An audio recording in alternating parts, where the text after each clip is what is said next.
రోజుకు ఒక cup coffee కానీ టీ కానీ తాగాలి, అలా తాగితే మనకి మంచి ఫోకస్ క్రియేట్ అవుతుందని చెప్పేసి ఒక సెక్షన్ ఆఫ్ ఆడియన్స్ అంటారు. ఇంకో సెక్షన్ ఆఫ్ ఆడియన్స్ ఏమో కాఫీ టీలు అనేవి బ్యాడ్ హ్యాబిట్స్, అవి తాగకూడదు అంటారు. ఏంటి కన్ఫ్యూజన్ మీకంతా? ఇందులో ఏది నమ్మాలో నమ్మకూడదో తెలియక తలబట్టుకొని కూర్చొని మళ్ళీ ఆ తలనొప్పి పోవడానికి కాఫీ తాగుతున్నారు. మీరు కాఫీ తాగిన అరగంటలో బ్లడ్ లో నుంచి డైరెక్ట్ గా బ్రెయిన్కి వెళ్ళిపోతుంది.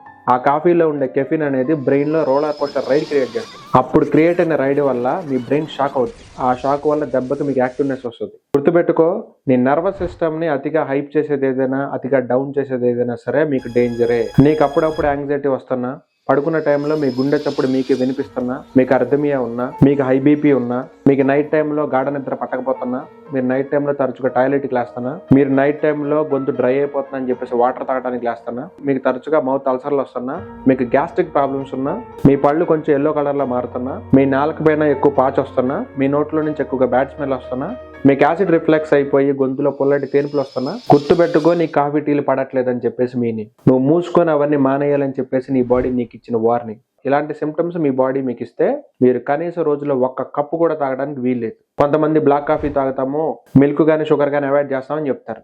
మీరు బ్లాక్ కాఫీ కూడా తాగడానికి వీల్లేదు ఈ సిమ్టమ్స్ ఉన్న వాళ్ళు. ఈ సిమ్టమ్స్ ఏం మాకేం లేవండి, కానీ మేము కాఫీ తాగాలనుకుంటున్నాం, రోజుకి ఎన్ని కప్పులు కాఫీ తాగొచ్చు అని అడిగితే రోజుకు ఒక కప్పు కాఫీ మాత్రమే మీరు తాగొచ్చు. అది కూడా మధ్యాహ్నం 2 నుంచి 4 మధ్యలో మాత్రమే. మార్నింగ్ ఎంప్టీ స్టమక్ ఉన్నప్పుడు మాత్రం దయచేసి మీరు కాఫీ టీలు తాగొద్దు. అలా తాగారా మీకు వచ్చే రోగాలు అన్ని ఇన్ని కాదు. కాఫీ టీలు అనేవి అందరి బాడీలకి పడాలని రూల్ లేదు.